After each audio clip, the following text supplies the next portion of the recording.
the studio plunged into darkness. No more laughter, no more familiar upbeat theme music, only a heavy silence, as if all of America was holding its breath.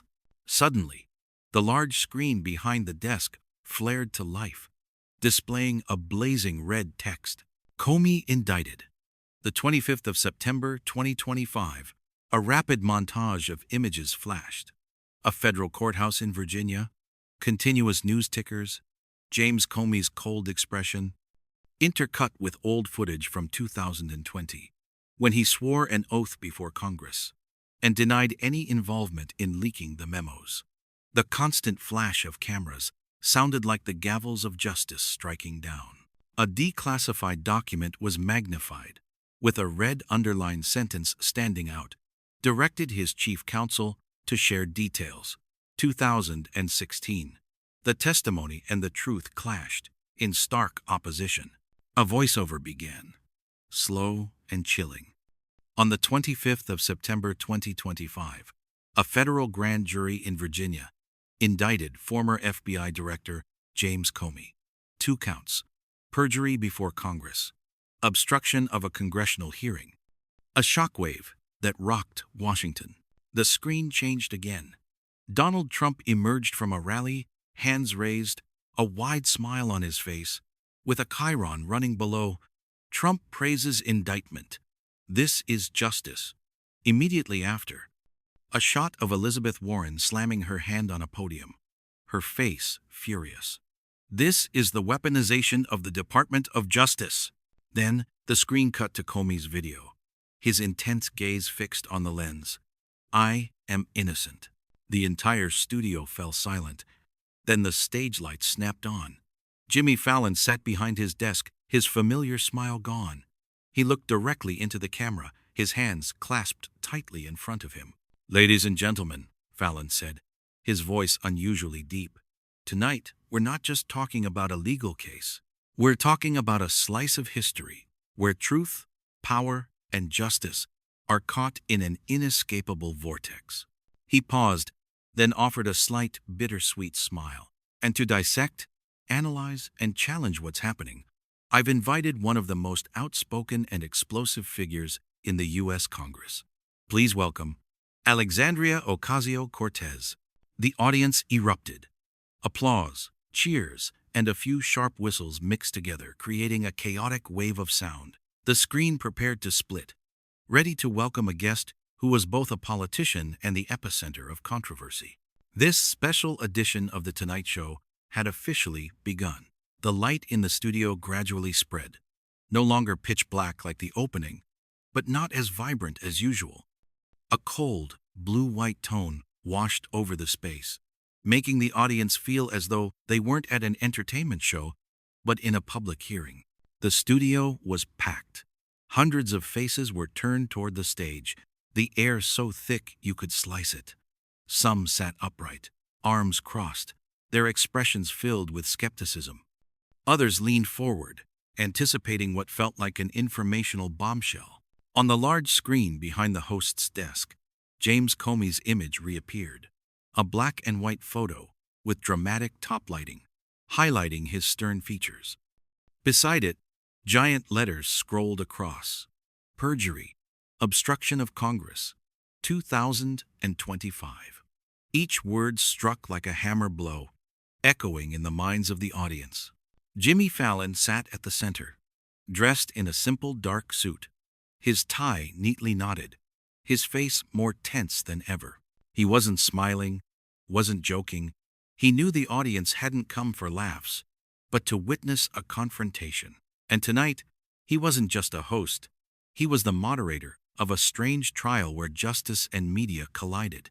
Another spotlight ignited on the side of the stage. A wave of applause rose, not in unison but mixed with a few dissenting whistles. Alexandria Ocasio-Cortez walked out, sharp in a cream-white pantsuit, her eyes bright, her smile confident. Her stride was steady, as if she were perfectly accustomed to walking into the eye of a storm. The audience was split. One side stood and cheered, calling her name. The other sat silently, faces taut, some shaking their heads. The division was palpable, a perfect reflection of the American political landscape outside. She approached and shook Jimmy Fallon's hand. In that moment, the camera slowly zoomed in. Fallon offered a polite smile. AOC gave a nod, but both of their eyes glinted with wariness. Neither of them was here for a light chat. As they both sat down, the applause finally faded. The studio grew quiet, the audience almost holding its breath. The air was thick, like the calm before a storm, just waiting for the first flash of lightning. Jimmy Fallon adjusted his microphone, looking directly at AOC, then at the audience. He tapped the desk lightly, like a gavel calling a court to session. The showdown had officially begun. The last of the applause faded, leaving only a tense silence in the studio. Jimmy Fallon leaned forward slightly, flashing his familiar smile. But it was different from other nights today. It was strained, cautious. "Welcome to the show, Alexandria Ocasio-Cortez," Fallon began, his voice warm as he tried to keep the atmosphere light. "Thank you for being here tonight, especially during a week where, I think we can all agree, the news has been heavier than any comedy show could imagine." The audience let out a soft, scattered laugh, as if releasing a bit of the tension. AOC smiled and nodded, her gaze bright and determined. "Thanks for having me, Jimmy," she replied, her voice firm. "I think it's important that when the country is shaken by an event like this, we have places to have a dialogue, whether it's in Congress or on a late-night talk show." The audience chuckled, and applause followed. Some cheered in support. Fallon nodded, shrugging, but his eyes never left her, as if probing every word, every gesture. He continued, this time with a hint of humor. "I have to be honest. When I heard the news that Comey was indicted, my first reaction was, well, I guess we don't have to write a monologue for Thursday." The whole studio laughed louder this time, the sound echoing and easing some of the tension. AOC laughed too, but her nod quickly turned serious. "Jimmy, that's actually both funny and alarming, because what's happening isn't just a scandal. It's proof of how our system can be bent in very dangerous ways." Fallon blinked, holding his smile, but didn't respond immediately. He let the audience absorb her words, then tapped his desk lightly, as if signaling the end of the pleasantries. "Well then," Fallon's voice dropped, his expression now serious, "let's start with that story. Comey indicted, perjury, and all the accusations of a weaponized Department of Justice. What do you see in all these layers of drama?" The studio fell silent again. AOC leaned forward slightly, her lips pressed together, her eyes on fire. The polite conversation had just ended, and the real battlefield had just opened up. Jimmy Fallon sat up straight, his hands on the desk, his eyes fixed on AOC. The smile was gone, as were the jokes meant to lighten the mood. His voice rang out clearly, each word cutting through the space like a knife. "Alexandria, last night, a former FBI director was officially indicted for lying to Congress and obstructing a hearing. This isn't a rumor. It's not fake news, but a real indictment from a federal grand jury. And Donald Trump, the man James Comey once investigated, immediately called it justice being served." He paused, the studio dead silent. The camera panned to AOC, catching her raised eyebrow, her lips slightly pursed. Fallon continued, his voice lowering. "My question is very simple. Is this justice, or is it just political revenge, wrapped in the guise of the law?" A small "ooh" rippled through the audience. The question wasn't just about Comey. It put AOC in a position to define her stance, on the side of the court's justice, or on the side of her Democratic allies who were crying weaponization of the DOJ. AOC leaned forward, placing her hand on the desk, her voice ringing with conviction. "Jimmy, what I see most clearly is the danger when we turn our public institutions into tools for one party. If justice is truly at work, why is it such a strange coincidence that it directly benefits one person, and only one person, Donald Trump?" The audience murmured, A few claps rang out, mixed with dissenting whistles. Fallon, not letting her finish, interjected, his tone sharper. But Alexandria, we're talking about perjury before Congress. If declassified documents show that Comey did the opposite of what he testified, isn't that blatant proof that he broke the law? AOC paused for a moment, took a deep breath, and then answered. There's a difference, Jimmy, between evidence and how people use it. I'm not defending anyone who lies to Congress, but I also don't accept a legal system that's manipulated for revenge. That's no longer justice. That's a weapon. The whole studio buzzed. Her position was clear. AOC was attacking the idea of a manipulated justice system. Fallon nodded, a challenge glinting in his eyes. He knew, from here, the tension could only escalate. Jimmy Fallon leaned forward, emphasizing each word, as if not wanting to give AOC any room to evade. Alexandria, you talk about manipulated justice. But remember, Comey himself stood before Congress in 2020 and swore under oath that he never directed anyone to share the memos. Now, declassified documents clearly show he did the opposite in 2016. If that isn't perjury, what is? The sound in the studio intensified, the audience leaning in expectantly. Some nodded along with Fallon, others shook their heads in disagreement. The polarization was palpable, as if the entire country was condensed into that room. AOC held her head high, her eyes sharp as ice. She responded immediately, leaving no space for Fallon to seize. Jimmy, you're repeating the exact narrative that Mr. Trump and his supporters want to sow. The issue isn't just what Comey said. The issue is who gets to decide when a statement becomes a crime and when it's ignored. A round of applause erupted, lasting for a few seconds. Fallon raised his hand to quiet the audience, his voice laced with sarcasm. So what you're saying is, if a Democrat commits perjury, it's context. But if a Republican does the same, it's a crime? Does our justice system now have partisan caucuses just like Congress? The audience let out another dramatic, ooh. The camera panned across tense faces. Some covered their mouths, others shook their heads. AOC clenched her fist on the table, her voice ringing out, No, Jimmy. I'm saying that justice must be consistent. But what we are seeing is a Department of Justice under immense political pressure. Do you remember the prosecutor who was just fired for refusing to pursue these kinds of charges? When law enforcement officials are removed simply because they don't please the former president, do you really think justice is still independent? The studio was divided again. Applause clashed with boos. Fallon nodded slowly, as if accepting AOC's argument, but his eyes glinted with provocation. He knew the conversation had now turned into a confrontation. There were no more gentle jokes, no more pleasantries. From this moment on, the show was no longer the familiar Tonight Show. It had become a public trial, with AOC in the witness chair, Fallon as the prosecutor, and the audience as the jury. The war of words was escalating, and neither was backing down. Jimmy Fallon turned and gestured. Immediately, the giant screen behind him lit up. A cold light washed over the studio, drawing every eye to it. A video played James Comey at the 2020 hearing. He sat before a microphone, his face calm, almost arrogant, and uttered the words that had become the focal point. I have never directed anyone to release the contents of my memos to the press.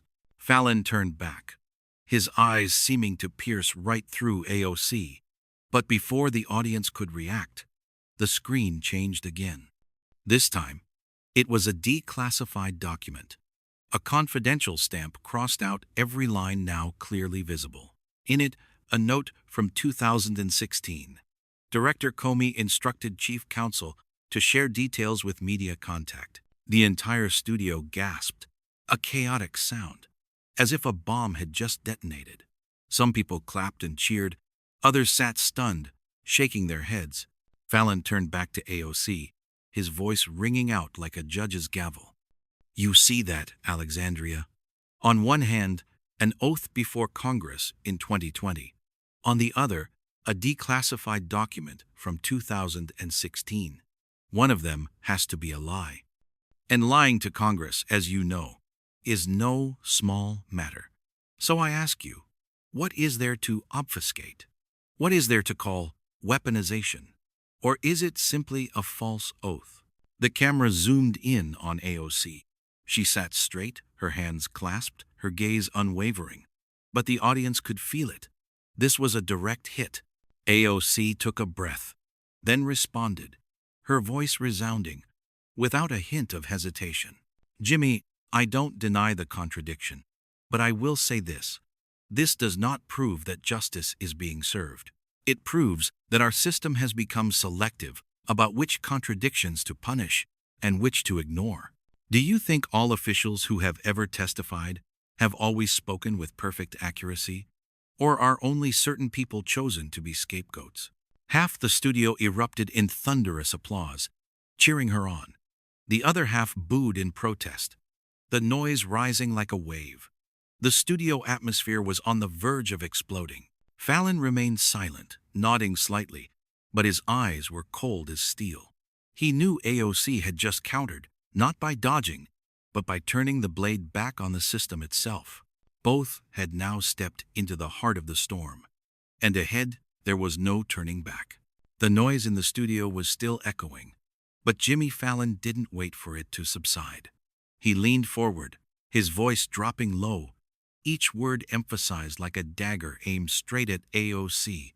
Alexandria, I have to ask you this, and I'm not going to beat around the bush, because millions of viewers out there want to hear the answer too. When a politician lies to Congress, you call it a selected contradiction. But if it were a Republican, I'm certain you would call it a crime against democracy. He paused, his gaze drilling into her, then continued. So answer me directly. Are you and your party complicit in a system of double standards? One justice for your side, and another for the opposition? The studio held its breath. The murmurs died down, replaced by a heavy silence. The camera zoomed in on AOC's face, the light highlighting the tense lines around her mouth. She sat up straight, her hands clasped on the table. Her voice rang out, clear and unwavering. Jimmy, I am not complicit in any system of double standards. But I will say this. If we want real justice, it must begin with transparency. And what you're calling evidence today, where did it come from? From whom? And why did it appear at this exact moment, when the country is drowning in division? That's the question I think the people need to be asking. Part of the audience applauded, cheering her on. But Fallon didn't yield. He raised his hand, silencing the sound, then lowered his voice, almost to a whisper, but colder than ever before. You know, Alexandria, the most dangerous thing isn't a politician who lies. The most dangerous thing is when influential people like you, choose to downplay it by calling it a contradiction, instead of confronting it as a crime. Because when justice has exceptions, it is no longer justice. A low "oh" rumbled through the audience, a visceral reaction to a powerful blow. The camera cut back to AOC, her eyes flashing, lips pressed tightly, preparing her counterattack. Fallon leaned back in his chair, breathing slowly, like a prosecutor who had just delivered his closing argument. But he knew this wasn't the end. This was just the first shot in a fierce battle. AOC took a deep breath. Her face was momentarily tense, but her eyes were ablaze. The camera captured the moment she leaned slightly toward Fallon, her voice clear and resounding throughout the studio. Jimmy, you say that justice has no exceptions. I agree. But I want to ask you in return, why do we only hear the word justice when it serves one man, Donald Trump? An uproar exploded in the audience. Some booed in protest, but others shot up from their seats, applauding wildly. AOC continued, her voice rising, each word like a hammer blow.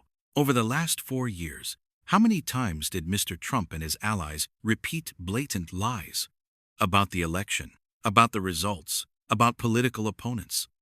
How many times did they swear under oath before Congress, only to turn around and deny it. Were any of them indicted? Did any of them have to sit in the defendant's chair? The camera panned to Fallon. He leaned back, his face tight, trying to maintain his composure. But the studio was no longer calm. It had erupted into a storm of debate. AOC raised her hand, silencing the noise, and pressed on. This isn't about James Comey. This is about a manipulated system. When a prosecutor is fired for refusing to turn the law into a weapon for Mr. Trump, can we call that justice?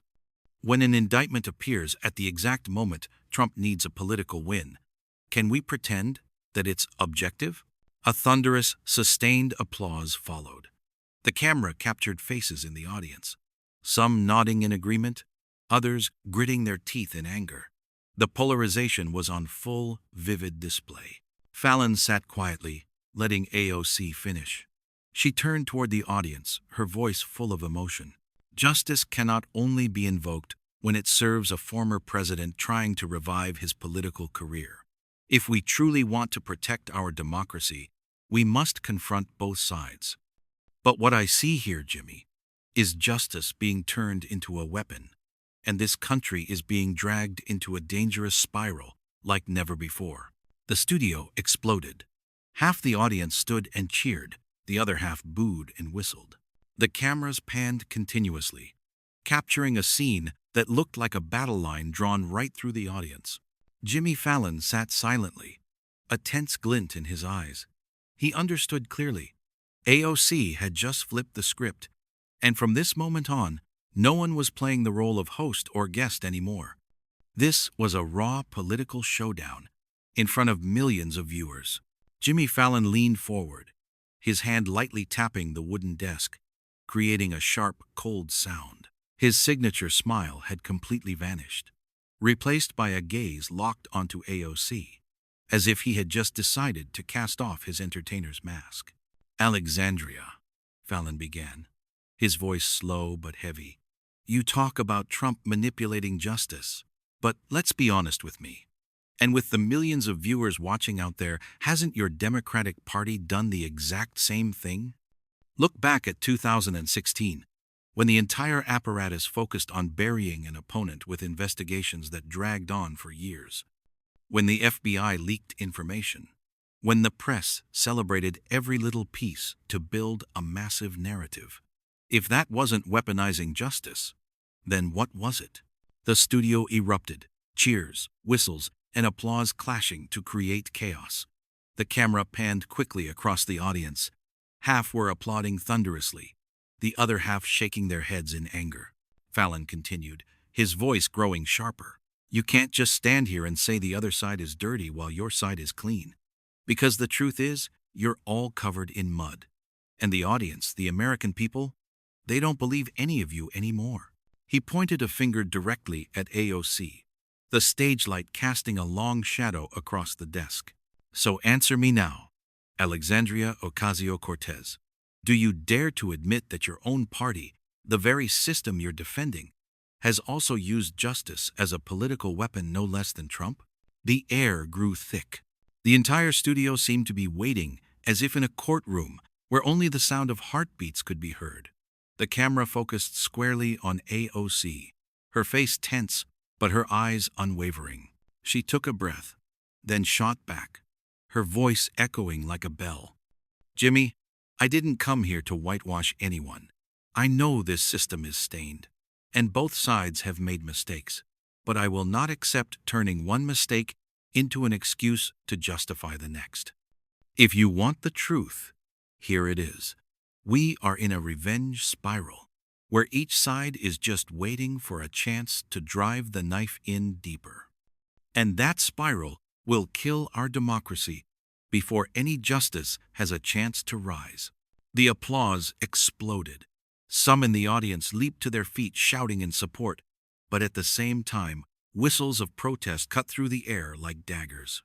Jimmy Fallon said nothing more. He sat silently, his eyes locked with AOC's. In that moment, they were no longer a host and a guest. They were two combatants in the middle of an arena, with millions of eyes watching as both audience and judge. Immediately following AOC's fierce rebuttal, the studio exploded. The applause was thunderous, mixed with shrill whistles. People jumped to their feet cheering, while others sat stubbornly, shaking their heads in fury. The scene was nothing short of a miniature protest inside the studio, where every audience member brought their political beliefs and resentments. The camera panned quickly across the seats. A group of young people clapped relentlessly, raising their fists in the air to support AOC. Right next to them, a middle-aged man in a red shirt with a MAGA 2024 slogan shouted, "Lies, all lies." His shout was swallowed by the storm of sound, but the division was starkly clear. Jimmy Fallon sat still, his eyes scanning the room. He knew he had lit a fuse, and now the fire was spreading beyond his control. A long beep sounded from backstage, a sign that security had been put on high alert. It wasn't just inside the studio. Outside, on social media, the aftershock was immediate. Before the showdown between Fallon and AOC had even concluded, the hashtag number FallonVizeOC shot to the top of the trending lists on Twitter and TikTok. Short clips, Fallon pointing an accusatory finger, AOC's powerful retort about the revenge spiral, were shared at lightning speed. A popular account tweeted, "Fallon just turned The Tonight Show into America's public trial, and AOC just turned it into a battlefield." That post quickly garnered millions of views in just a few minutes. Audience members in the studio also pulled out their phones, recording every moment. Those shaky but authentic videos went viral, accompanied by fiery comments. "AOC is brilliant!" Fallon dared to ask what the whole country wants to know. "This isn't a talk show anymore. This is a civil war." On the live broadcast, the noise had yet to die down. Fallon slammed his hand on the desk, trying to regain control. "Ladies and gentlemen, please calm down. This is a dialogue, not a boxing match." But his words were drowned out by the shouting. The camera panned to AOC. She remained seated, her eyes blazing, unflinching. The studio now felt like a trial, where the jury had descended into chaos and order was lost. In that moment, viewers across the country understood. The repercussions of this confrontation would not stay within the studio. It had already spilled out, becoming a wave that swept away any wall separating entertainment and politics. Jimmy Fallon slammed his hand on the desk again. The sound echoed like a final gavel in a courtroom. The studio slowly quieted, the shouts tapering off into tense murmurs. Fallon looked up, his eyes scanning the audience before settling on AOC. "Tonight," he said, his voice deep and heavy, "we heard two stories. One story about a former FBI director facing charges of perjury and obstruction, and another story, no less dangerous, about a political system that has lost the trust of its own people." He paused, letting each word sink in. Alexandria was right. Both sides have gotten their hands dirty. But the harsh truth is, if everyone's hands are dirty, then no one is qualified to stand up and call themselves a defender of justice anymore. The audience murmured again. The camera panned across stunned faces. Some nodded in agreement, others frowned in protest. Fallon lowered his voice, but his tone was as cold as steel. "Justice cannot be a tool. It can't just appear when we need to smear an opponent, then disappear when someone on our own side transgresses. Because when justice is turned into a weapon, we all become victims." He leaned forward, gesturing toward the audience, as if to emphasize that this wasn't just about Washington, but about every single person in that room and the millions watching. "Tonight, you didn't just see a politician being indicted. You saw American politics putting itself on trial before the court of public opinion. And the question is no longer whether James Comey is guilty. The question is, does justice still exist, or is it just a knife being passed back and forth between political factions?" A thick silence fell. Jimmy Fallon let out a long breath, his eyes still locked on AOC. "That," he concluded, "is my verdict. But the final verdict, as always, doesn't belong to me. It doesn't belong to Alexandria. It doesn't belong to Comey or Trump. It belongs to you, the people watching. The final sentence echoed in the studio. The audience didn't clap, didn't cheer. They just sat in silence, absorbing the impact of a closing statement that felt like a hammer blow to democracy itself. The studio lights slowly dimmed. The usual upbeat closing music of The Tonight Show was absent, replaced by a deep, somber score, echoing like a distant drum at a funeral procession. The giant screen behind Fallon slowly lit up. At first, just an empty white space. Then two opposing images appeared. On the left, James Comey, at the moment of his oath in 2020, his hand raised, his face solemn. On the right, bold red text scrolled across. Indicted, 2025. The entire studio was silent. Then the image changed again.